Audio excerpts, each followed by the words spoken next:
Chinese breakup culture, why ghosting is so common.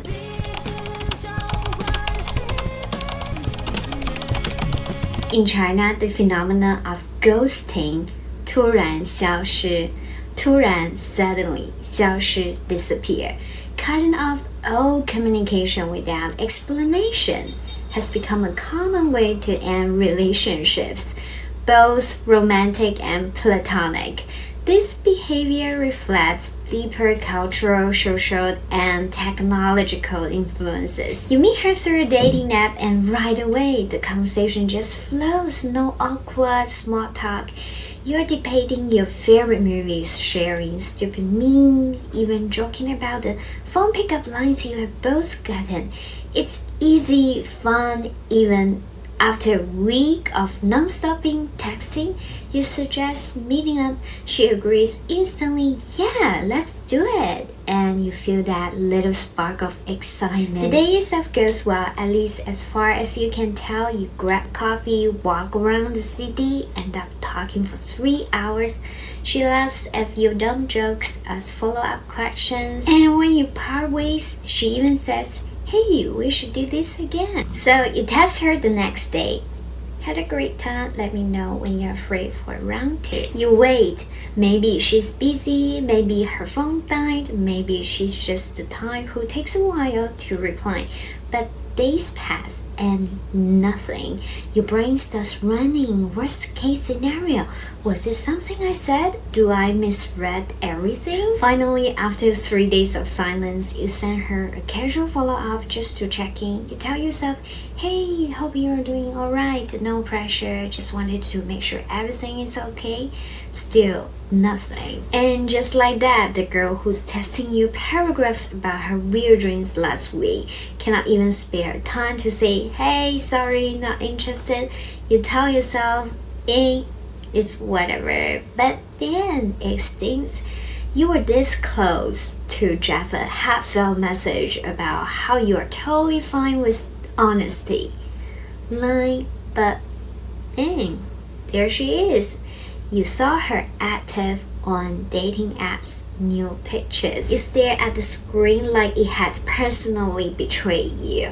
She couldn't text back and hey, not feeling it, but had time to curate a whole new aesthetic. So you did any mature adult would do. Let go. Ghosting scenario 2. You have been testing this friend for ages. Maybe she's your neighbor and you invited her to your place multiple times. You share everything, testing her about work, life, gossip. Suddenly, she stopped responding. No explanations. Ghosting has basically become the modern way of saying I'm done without actually having to say it. Sometimes life gets busy. Maybe they actually forgot to reply. Let's be real. How hard is it to send a message and say, I'm okay? But other times, it's because the conversation took a hard left into no longer fun town. Take my friend for example. She's just had a baby, adorable and happy, and the little baby girl was so sweet and she doesn't cry much. At first I was all in. Oh, she's so cute. Look at those little hands. She's literally a tiny thing. She's your little angel. But then the floodgates opened. Suddenly my phone was like 24/7 days, baby photo channel, 7 a.m. baby sleeping, and then 7:01 a.m. baby still sleeping, and then 7:03 baby wearing a different shirt. Day 3 I was drowning in baby spam. My son was literally froze every time my friend's message popped up. So do I reply? Do I fake my own death? Do I just disappear? I chose the last one. Was it rude? Maybe. But let's be real, there's only so many times you can say so cute before your brain short circuits. So here's the deal. If I suddenly stop replying to you, it's not personal. Maybe you have been just sending me so many baby pictures. Maybe you have turned into a human spam pot, or maybe I just forgot. But probably the baby pictures. Either way, don't take it too hard. Ghosting is just a modern way of saying I love you, but please no more baby pictures. And to my friend, if you are reading this, no hard feelings. Hit me up when your baby girl can actually hold a conversation. When silence is your best or worst strategy. Office communication has become a fascinating game of digital chickens these days.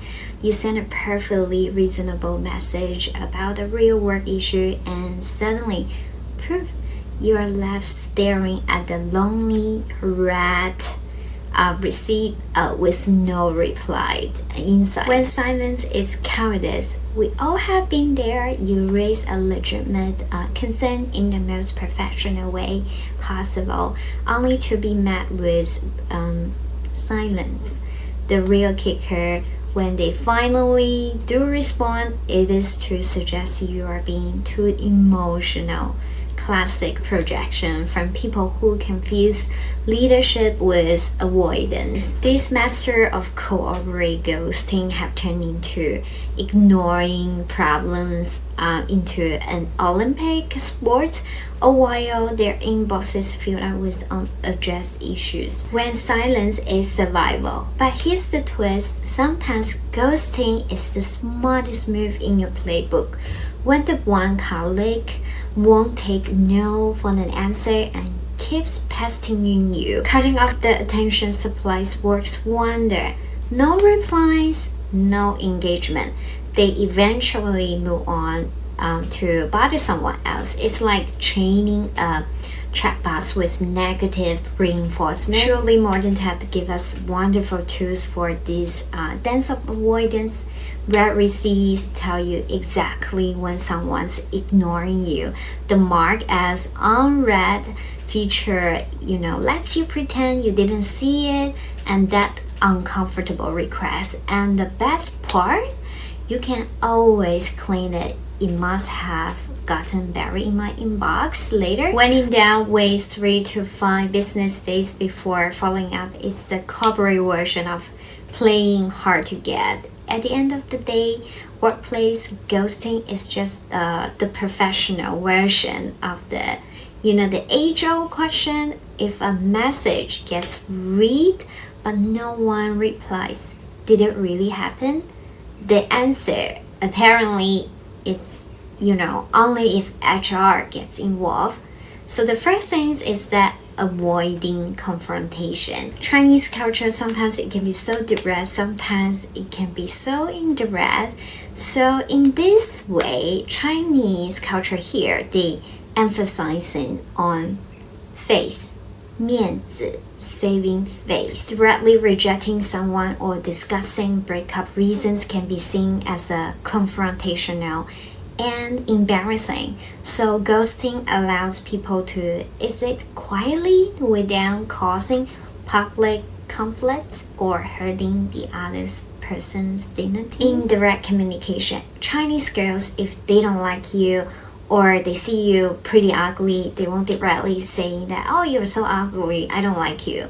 Instead, they prefer, gradually fade away or ignoring messages, or maybe sometimes they will say next time without giving a specific time.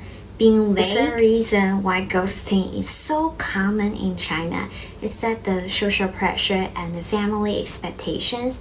Many relationships in China are influenced by family opinions, some practical considerations like financial stability, social status. If someone realizes, through a conversation or this relationship won't meet family expectations, they may ghost you. And to avoid difficult explanations or pushback. The fourth reason, and it's so new, is the rise of social media, like Weixin, Tantan, so like also Douyin, Chinese version of TikTok.